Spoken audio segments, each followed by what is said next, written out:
नमस्कार दोस्तों, एक बार फिर से आपका स्वागत है आपके अपने चैनल सच्चाई क्या है पर्दे के पीछे। मित्रों, बहुत से लोग सवाल करते हैं कि हम बरसों से मंत्र जाप कर रहे हैं, माला फेर रहे हैं या सिद्धि करने की कोशिश कर रहे हैं, लेकिन हमें कोई लाभ प्राप्त नहीं होता। तो मित्रों, जब हम मंत्र जाप करते हैं फिर भी हमें लाभ प्राप्त नहीं होता, इसका मुख्य कारण है हम बाहरी कल्पनाओं के अंदर ईश्वर को खोजते हैं।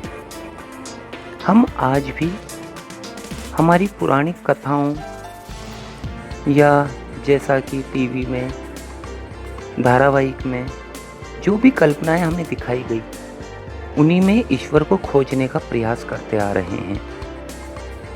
हम ओम नमः शिवाय की माला लेके बैठ गए, माता दुर्गा जी की माला लेके बैठ गए, काली साधना लेके बैठ गए, और जब हम माला फेरने लगते हैं तो उसी कल्पनाओं में उस ईश्वर को तलाश करते हैं, उसी ईश्वर का स्वरूप वैसा ही बना लेते हैं जैसा हम बचपन से कल्पनाओं में देखते आ रहे हैं। लेकिन यह सब एक पौराणिक कथाएं हैं। जिन्होंने ये कथाएं बनाई है, जिन्होंने ये धारावाहिक को फिल्माया है, उन्होंने भी कभी ईश्वर का ऐसा रूप नहीं देखा। सिर्फ अपनी कल्पनाओं के आधार पर उन्हें ऐसा आकार व स्वरूप दे दिया। वास्तविक में ईश्वर के स्वरूप को देख पाना क्या इतना आसान है कि आप माला फेरने लगे और ईश्वर दिखाई देगा? जब वो ईश्वर आपको साकार रूप से दिखाई नहीं देता तो हम हमारी भक्ति पर स्वयं शक करने लगते हैं, मन में विचार आने लगते हैं, क्या ये सब ढोंग था, दिखावा था, हमें झूठ बताया गया? नहीं मित्रों, हमारी भक्ति पर, हमारी साधना पर और उस ईश्वर के ऊपर अटूट जो हमारा विश्वास है, वह कभी गलत नहीं हो सकता। मंत्र उच्चारण से हमें शक्ति प्राप्त नहीं होती, अनुभव नहीं होता। जो लोग ये शिकायत करते हैं तो सबसे पहले यह समझें कि हमें उस शक्ति को कहीं बाहर तलाशने की आवश्यकता नहीं है, वो शक्ति हमारे स्वयं में है। जब हम मंत्र शक्ति द्वारा या मंत्रों के द्वारा उस शक्ति को हम प्राप्त करने की कोशिश करते हैं तो वास्तविकता में हमें कोई शक्ति प्राप्त नहीं होती है। वास्तविकता यह होती है कि जो शक्ति हम में स्वयं समाहित है, हमें उसका ज्ञान होने लगता है। शक्ति हमारे में है, बस हमें ज्ञान नहीं होता। और जब हम माला के द्वारा मंत्रोच्चार करने लगते हैं, उस वक्त हम सोचते हैं कहीं बाहरी आकाशीय तरंग आएगी, कहीं बाहरी स्वरूप हमें नजर आ जाएगा, अचानक हाथ में त्रिशूल लिए शंकर भगवान आके वरदान देंगे। ये हमारी कल्पनाएं हैं। हमारी कल्पना शक्ति की वजह से ही हम दुखी हैं। और कैसा अफसोस का विषय है कि जब हम माला के द्वारा, मंत्रों के द्वारा हमारे मन की आंतरिक शक्ति को अनुभव करने की कोशिश करते हैं, उस वक्त भी हमारा मन कल्पनाओं से बाहर नहीं निकल पाता। उस वक्त भी हमारे मन में उस ईश्वर के स्वरूप, उसकी शक्ति को लेकर कल्पनाएं चलती हैं। हम दोष देते हैं कि हमें शक्ति का अनुभव नहीं हो रहा। शक्ति हमारे स्वयं में है। मंत्रों के द्वारा जो हमारे विकार हैं, जो हमारे विकार हमारी शक्ति को अनुभव करने से हमें रोक रहे हैं, उन विकारों को हटाने का एक प्रयास मात्र है।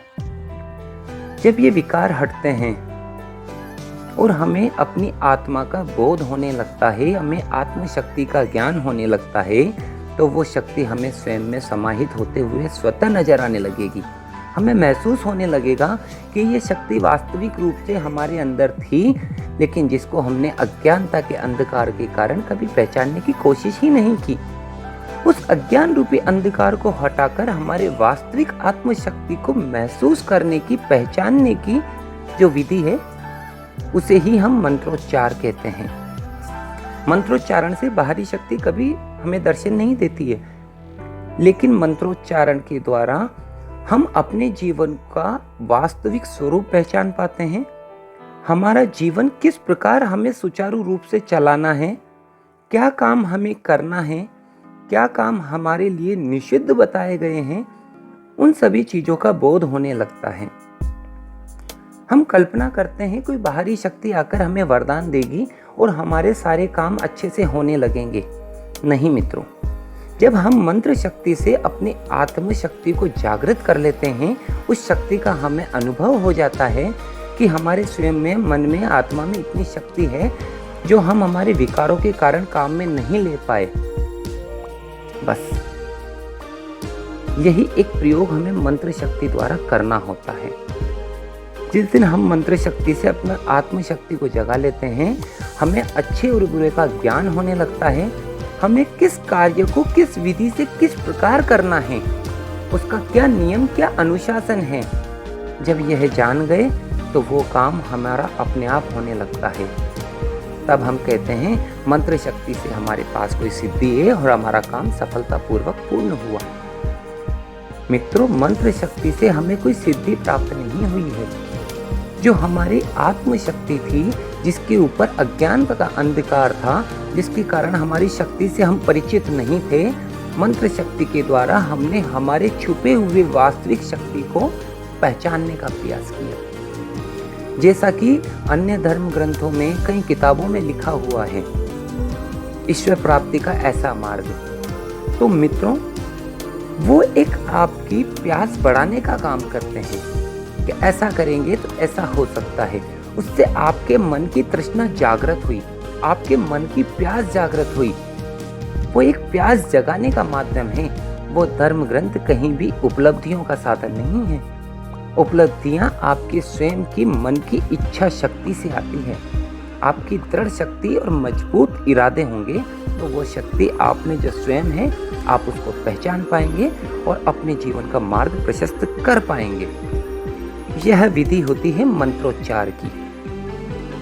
इसलिए मंत्रोच्चार किया जाता है कि हम हमारे जीवन के वास्तविक स्वरूप को, वास्तविक लक्ष्य को प्राप्त कर सकें, हमें हमारे जीवन का वास्तविकता का आभास हो सके।